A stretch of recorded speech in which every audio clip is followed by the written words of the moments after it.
When I announced to you guys that I was going to be tying my own jigs and flies, I promised you guys some really cool original stuff. And this is going to be one of them. Today we're going to be tying a Finesse bunny jig on the 1/8 ounce 1/0 Okashira Jig Head by Megabass. We're going to be tying this thing up with some all white rabbit hair and some flashy materials, and when you guys see the underwater action of this thing at the end, it's going to blow your mind. Bunny jigs like the one we're going to be tying today have an action that you simply cannot replicate with soft plastics. And this is going to be a fantastic jig for really anything that likes to eat baitfish, but I'm going to be specifically targeting big smallmouth bass in shallow creeks and rivers with this pattern. So let's go ahead and get started, and right off the bat you'll notice that I removed that tied-on weed guard from the jig head, and props to Megabass, they make some great products. That weed guard was not easily removed. I basically chewed it up with these 10 snips here until I was able to finally unravel it, but it did not come off without a fight. So first we're going to lay down a base layer of thread from the jig head down to the start of the bend of the hook, and I'm going to be using Danville's 210 denier flat waxed nylon in white color.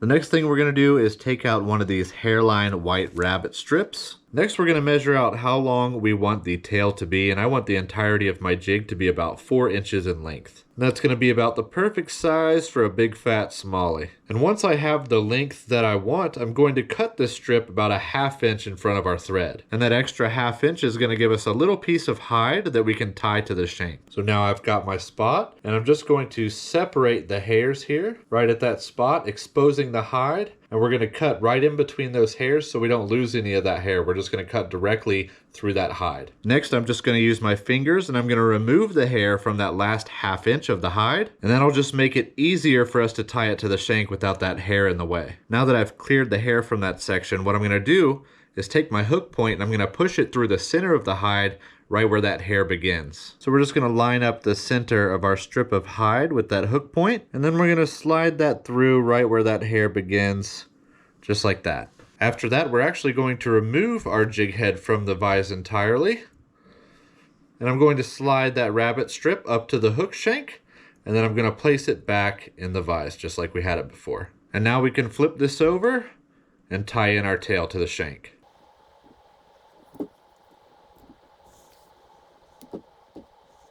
Now I'm going to move my thread just a bit out of the way here. And now I'm going to use just a touch of Solarez Bone Dry UV resin just to lock that tail in place.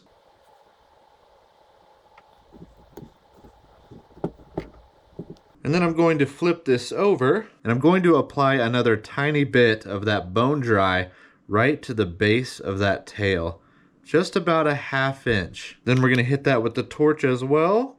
And that is going to do very well to prevent this tail from fouling up on our hook when we're out on the water. Now I've moved my thread up to the base of that tail, and next we are going to tie in some UV Pearl ice dub. And this stuff has quickly become one of my favorite materials. It almost perfectly replicates those little shiny veins and internal organs and stuff that you see in those little baitfish. And a little bit of ice dub goes a long way, so we are just going to take a moderate pinch here. And right now it's chaos and all these fibers are different lengths and they're all crumpled up on top of each other, but what we can do is using our fingers, we can pull that apart and start to stack it up on top of itself like this. And this will just help the majority of those fibers match up at the same length. We're going to tie this in at 2 different points, once at the base of the tail, and then later we're going to tie some more in at the head. And that'll give us an even distribution with the effect that we're getting from that ice dub. Once it has become difficult to pull those fibers apart, that means the lengths of those fibers has been married up fairly nicely. And then I'm going to tie in this point right here, right at the base of our tail, with the long end of our fibers facing up toward the jig head. And I'm going to tie this in just past the point where we finished tying in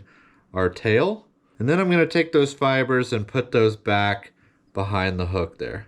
And then we're going to wrap back the way we came and just really secure those fibers in as good as we can. Now I just want to take my fingers and I'm going to pull out any of that dubbing that might be loose, and we're definitely going to lose some fibers here, and that's okay. Now we are going to flip this over and we are going to tie in our flash. And sticking with the ice theme for the Arctic hair jig, we have the Polar Flash. And the color we're using today is the Opal Mirage color, and this stuff looks absolutely beautiful. It has traces of blues and purples, but is predominantly white. And I'm going to take 6 strands of this flash, and right at the midway point, I'm I'm going to tie that in at the base of the tail. Then I'm going to flip over and I'm going to split our strands up evenly on either side of the jig head. And then we're going to bring those up to the top. And then I'm going to secure these to the top side of our shaft. Once our flash is tied in, I'm going to stroke all of it back and we are going to trim that up right beyond the end of that tail. And now we're going to come back and we're going to trim up some of this flash at varying lengths, and what that's going to do is help it to look more tapered like the end of the tail. It just helps everything look a bit more natural when you taper it up. Next we are going to turn this over and I'm going to wrap my thread up to that jig head. Just like that. And now we are going to tie in our next rabbit strip, but it's a little bit different this time.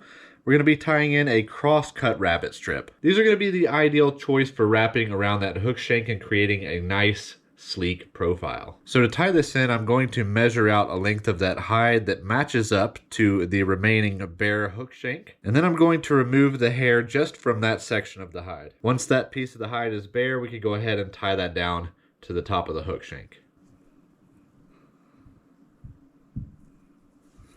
Now, since we tied the end of that rabbit strip all the way up the hook shank, we've really secured that end. It's definitely not going to go anywhere, but we've also added some bulk to that hook shank, and that's going to help us with our wraps and make those more secure as well. If we wrap our rabbit strip around the bare hook shank, it doesn't have as much surface area to grab onto, and the hook shank is pretty slick. So it won't be as secure if you wrap around that bare hook shank, but that's not the case for us. We have that piece of hide there and a nice layer of thread for that rabbit strip to grip onto. So now I'm going to take my thread back up to the head once again. And then we're going to move our thread out of the way using our bobbin holder over here. Just move that out to the front. And now we're going to wrap this rabbit strip around the hook shank all the way up to the head, but leaving about 1/8 of an inch of space at the top. And as we make our wraps, we're also going to slightly overlap them, and that's going to make sure we create that necessary bulk that we want.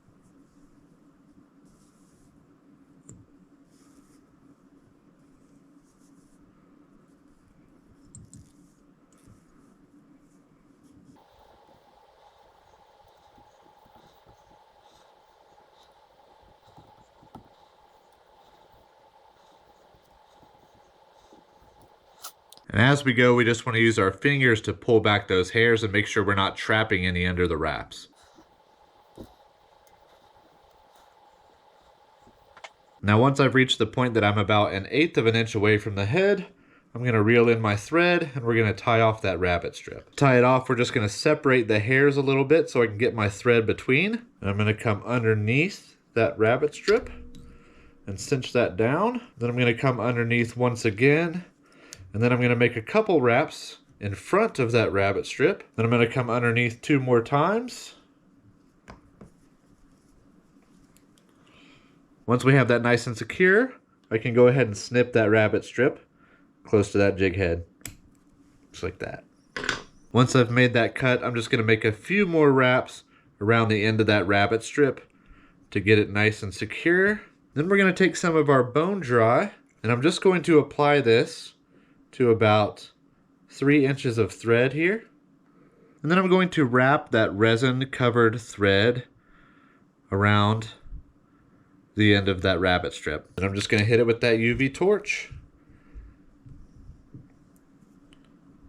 Just a little bit of extra security. And now, just like we did at the base of the tail, I'm going to add in some more UV pearl eye stub.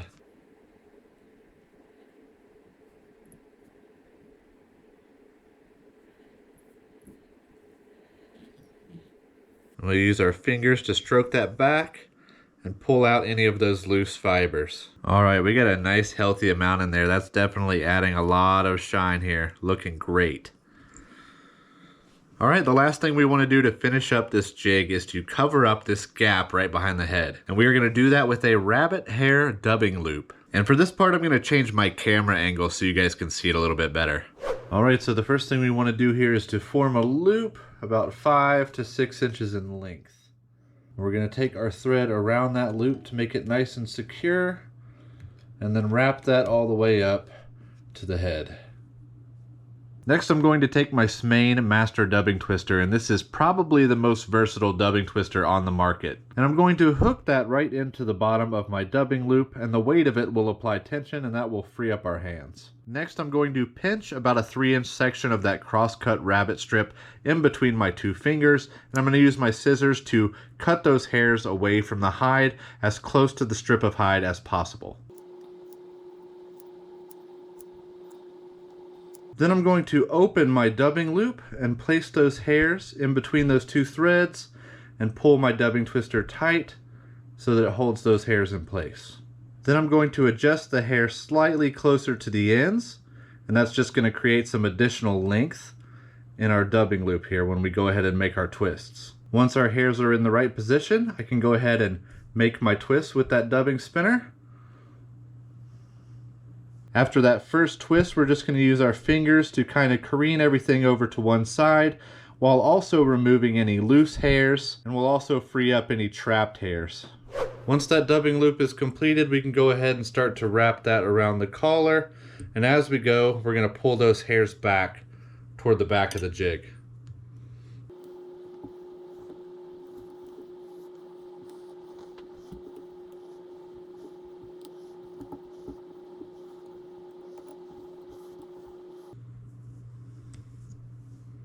Once we've wrapped our dubbing loop all the way up into the front of that jig head, we're going to go ahead and tie that off with our thread by going around it a couple times, and then in front of it a couple times, go behind it a couple more times,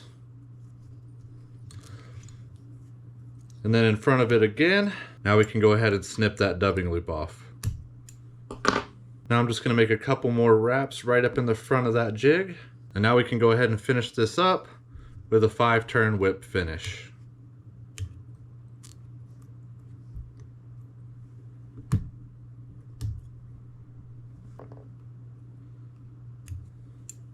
And now for one final time, I'm going to apply some of that Solarez Bone Dry right up at the collar. And this fine tip applicator is perfectly suitable for these really small collars, but we still want to be careful and just make sure we don't get any of this resin on our rabbit fur.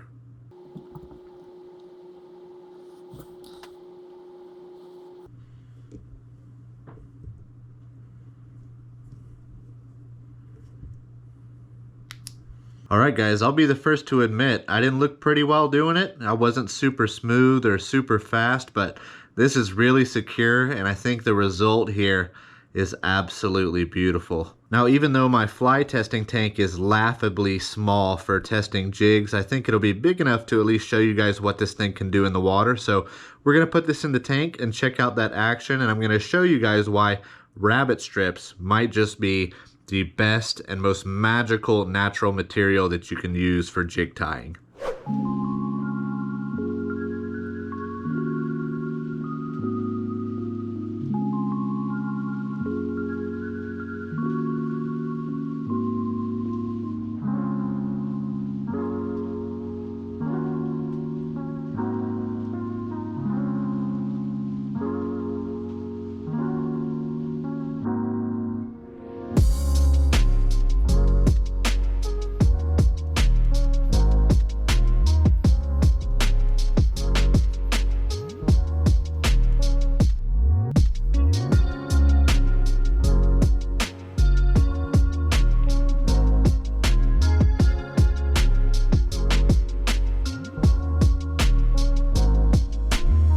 Alright, now you guys have seen the magical underwater action of the rabbit strips, but they have another property that makes them extremely effective. When I take my jig out of the water, you'll see that it becomes streamlined, and that rabbit hair is very, very good at holding water, which also makes this jig heavier. So even though this is a 1/8 ounce jig head, this will cast like a 1/4 ounce because of that extra water weight. That means we're going to get extra casting distance because of that water weight, but as soon as it enters the water again, it spreads out and you can work it more like an 1/8 of an ounce jig head, a very finessey presentation.